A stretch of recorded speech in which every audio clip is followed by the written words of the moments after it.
साध संगत जी, प्रेम से कहना धन निरंकार जी। एक नई साखी के साथ स्वागत है आप सभी का आपके ही अपने चैनल पर। आज की साखी का विषय है बहरूपियों से हमेशा सावधान रहें, सतर्क रहें और अपना बहुत ध्यान रखें।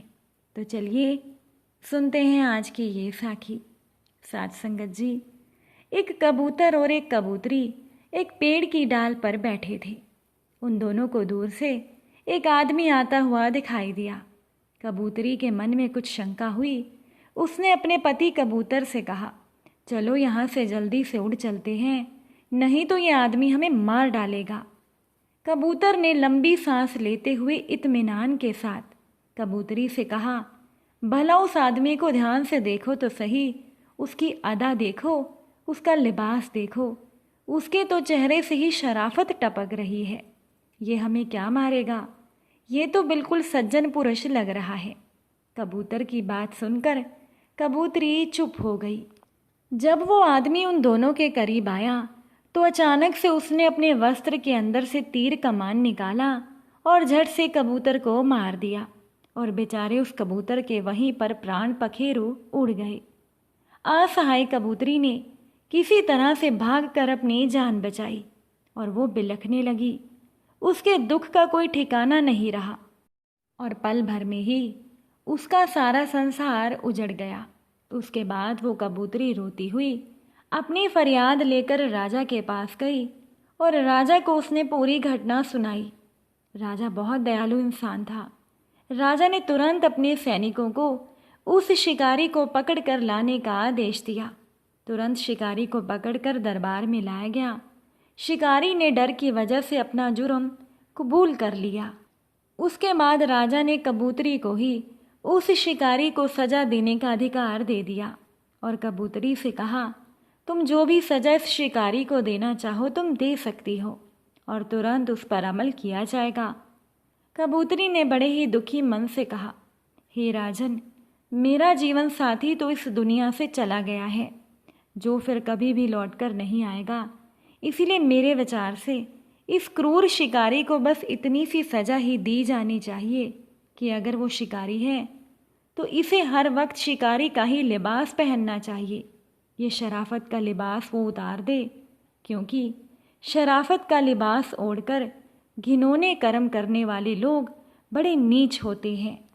इसीलिए साध संगत जी, अपने आसपास के बहरूपियों से हमेशा सावधान रहें, सतर्क रहें और अपना बहुत ध्यान रखें और किसी पर भी इस दुनिया में विश्वास बहुत ही सोच समझ कर करें, क्योंकि हर कोई आपके विश्वास लायक नहीं होता। पुरानी बात है, किसी जंगल में बरगद का एक बहुत बड़ा पेड़ था जिसकी शाखाएं दूर दूर तक फैली हुई थी। उस वृक्ष पर बहुत से पक्षियों ने और जीव जंतुओं ने अपना बसेरा बना रखा था। उस पेड़ की जड़ में एक बुद्धिमान चूहा रहता था जिसका नाम पालित था। उसने 100 द्वारों वाला अपना बिल बनाया हुआ था। उसी पेड़ पर लोमश नाम का एक बिलाव भी रहता था। जंगली जीव जंतुओं का वहाँ आना जाना लगा ही रहता था। उसी जंगल में एक चांडाल भी अपना घर बनाकर रहता था।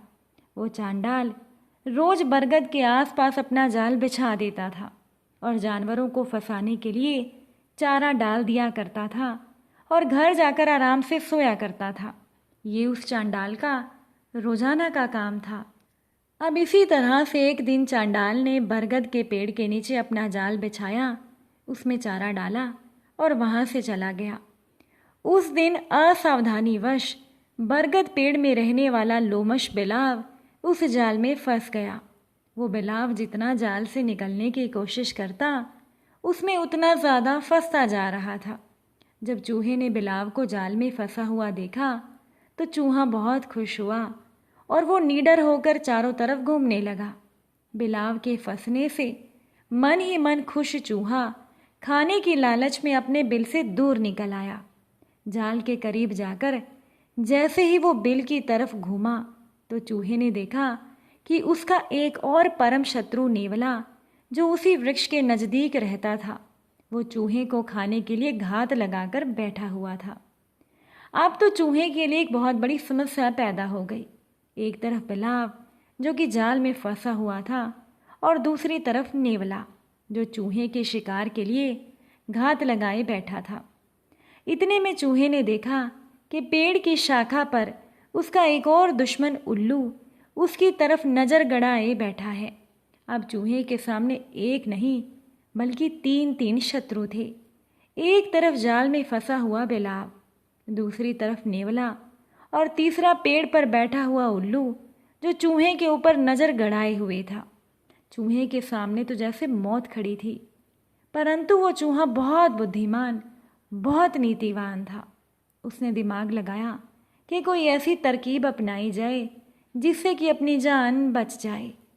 अब शास्त्रों में भी कहा गया है कि बुद्धिमान और नीतिवान व्यक्ति लाख मुसीबतें आने पर भी हार नहीं मानता, बल्कि उस मुसीबत का सामना करने के लिए नीति का निर्माण करता है।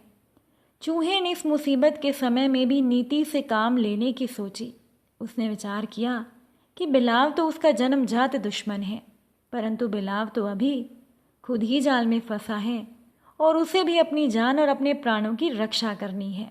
अगर मैं बिलाव के पास जाता हूँ तो नेवले और उल्लू से मेरे प्राणों की रक्षा तो हो ही जाएगी, और बिलाव को भी मैं कुछ प्रलोभन देकर मना लूँगा। चूहा अपनी इसी नीति के अनुसार बिलाव के पास गया और बिलाव से कहने लगा, भैया, इस समय आपका जीवन संकट में फंसा हुआ है। सुबह होते ही चांडाल आएगा और आपको मारकर ले जाएगा। ठीक आपके सामने मेरा भी जीवन संकट में फंसा हुआ है। नेवला और उल्लू मुझ पर घात लगाए बैठे हैं। अगर आप और मैं मित्रता कर लेते हैं तो आपके और मेरे प्राणों की रक्षा हो जाएगी, परंतु आपको वचन देना होगा कि आप मुझे मारेंगे नहीं। अगर ये शर्त आपको मंजूर है तो मैं आपका ये जाल काट दूंगा। चूहे ने बिलाव को फिर से समझाते हुए कहा, सज्जन और ज्ञानी पुरुषों के साथ तो 7 कदम चलने पर ही मित्रता हो जाती है। फिर हम और आप तो सदा से ही इस पेड़ में रहते हैं। आप मेरे विद्वान मित्र हैं और मैं इतने दिनों से आपके साथ रहा हूँ। अतः आज संकट के समय मैं आपके साथ मित्रता धर्म निभाऊंगा, इसीलिए आपको डरने की ज़रूरत नहीं है। चूहे की इस तरह की बातें सुनकर बिलाव खुश हो गया। उसने कहा कि तुम्हें मुझसे डरने की कोई ज़रूरत नहीं। अगर इस मुसीबत से तुम मुझे निकालोगे तो ये मेरे ऊपर तुम्हारा एहसान होगा, और एहसान करने वालों का कभी भी बुरा नहीं किया जाता। तुम जल्दी ही ये जाल काट कर मुझे आज़ाद करो, फिर मैं तुम्हारे प्राणों की रक्षा करूँगा। अब बिलाव की बातें सुनकर चूहे को राहत मिली। वो निडरता के साथ बिलाव की गोद में बैठ गया। बिलाव ने भी उसे अपने भीतर छुपा लिया। ये सब देखकर नेवला और उल्लू आश्चर्यचकित हो गए, क्योंकि उनका शिकार अब उनके हाथों से निकल गया था। अब उन दोनों को भी बिलाव से प्राणों का खतरा था, इसीलिए नेवला और उल्लू वहाँ से निकल लिए। इसी तरह से चूहे ने अपनी बुद्धि का प्रयोग करके 2 शत्रुओं से छुटकारा पा लिया था, परंतु अभी भी खतरा टला नहीं था, क्योंकि चूहा इस समय बिलाव की गोद में था और उसे बिलाव से भी अपने प्राणों की रक्षा करनी थी। चूहा बहुत बुद्धिमान था। उसने सोचा, अगर मैं जल्दी जाल काट दूंगा तो हो सकता है जाल से आज़ाद होने के बाद ये बिलाव निडर हो जाए और मुझे ही मार दे। इसीलिए मैं इसकी गोद में रहकर धीरे धीरे जाल को उस समय तक काटता रहूँगा जब तक सवेरा ना हो जाए। अब चूहा उस जाल को धीरे धीरे काटने में लग गया। सवेरा होते देख बिलाव ने चूहे को जल्दी जल्दी जाल काटने को कहा, परंतु चूहा अपनी नीति के अनुसार धीरे धीरे जाल काटता रहा और बिलाव से अपने प्राणों की रक्षा करता रहा। सुबह होते ही चांडाल हाथ में हथियार लिए कुत्तों के साथ जाल की ओर बढ़ने लगा। चूहे ने जाल के केवल कुछ ही तंतु बचाए थे। चांडाल को आता देख उस बचे हुए तंतुओं को भी चूहे ने काट दिया। बिलाव बेचारा चांडाल को देखकर वैसे भी घबराया हुआ था। चूहे का शिकार करने के बजाय बिलाव ने अपनी जान बचाना ज़रूरी समझा और पेड़ की ओर भागा। मौका देखकर चूहा भी अपने बिल की तरफ भागा। बरगद पेड़ के अंदर पहुंचकर बिलाव ने चूहे से कहा, मेरे मित्र, तुम्हें मुझसे डरने की कोई ज़रूरत नहीं। तुमने मेरी जान बचाई है, इसीलिए मैं तुम्हारा कभी भी अहित नहीं करूँगा। तुम इस पेड़ पर कभी भी और कहीं भी आ जा सकते हो। चूहा बहुत बुद्धिमान था। उसने अपने प्राणों की रक्षा के लिए 100 द्वारों वाला बिल तैयार किया था, ताकि अगर बिल में सांप भी आ जाए तो उससे अपने प्राणों की वो रक्षा कर सके। अब चूहा भला बिलाव की बातों में कहाँ फंसता। उसने बिलाव से कहा, आप सचमुच महान हैं। आपने मेरे प्राणों की रक्षा की है। मैंने आपकी बातों को ध्यान से सुना, परंतु मैं आपको बताना चाहता हूँ, जिस तरह से मुझे अपने प्राणों का भय है, उसी प्रकार आपको भी चांडाल से भय होना चाहिए। कहीं वो फिर से आकर आपके प्राणों का भक्षण ना कर ले। आपको तो अपना बसेरा कहीं और बना लेना चाहिए। चांडाल का नाम सुनकर बिलाव डर गया। चूहे की बात सही मानकर बिलाव ने अपना आशियाना दूसरी जगह बना लिया। इस तरह से अपनी नीति और ज्ञान का प्रयोग करके चूहे ने केवल तत्कालिक नहीं बल्कि दीर्घकालिक समस्या को भी हल कर लिया था। साथ संगत जी, बिलाव ने चूहे को अपनी बातों में लेने की बहुत कोशिश की, लेकिन चूहा समझदार था। उसने बिलाव पर विश्वास नहीं किया और इसी वजह से वो अपने प्राणों को बचा पाया। इसीलिए आज के समय में हमें भी बहरूपियों से सावधान रहने की ज़रूरत है। हमेशा सतर्क रहें और किसी पर भी विश्वास बहुत ही सोच समझ कर करें। अगर आज की ये साखी आप सभी को अच्छी लगी हो तो वीडियो को शेयर ज़रूर कीजिएगा। आप सभी से फिर मुलाकात होगी नई साखी और नए विचारों के साथ। साथ संगत जी, प्यार से कहना, धन निरंकार जी।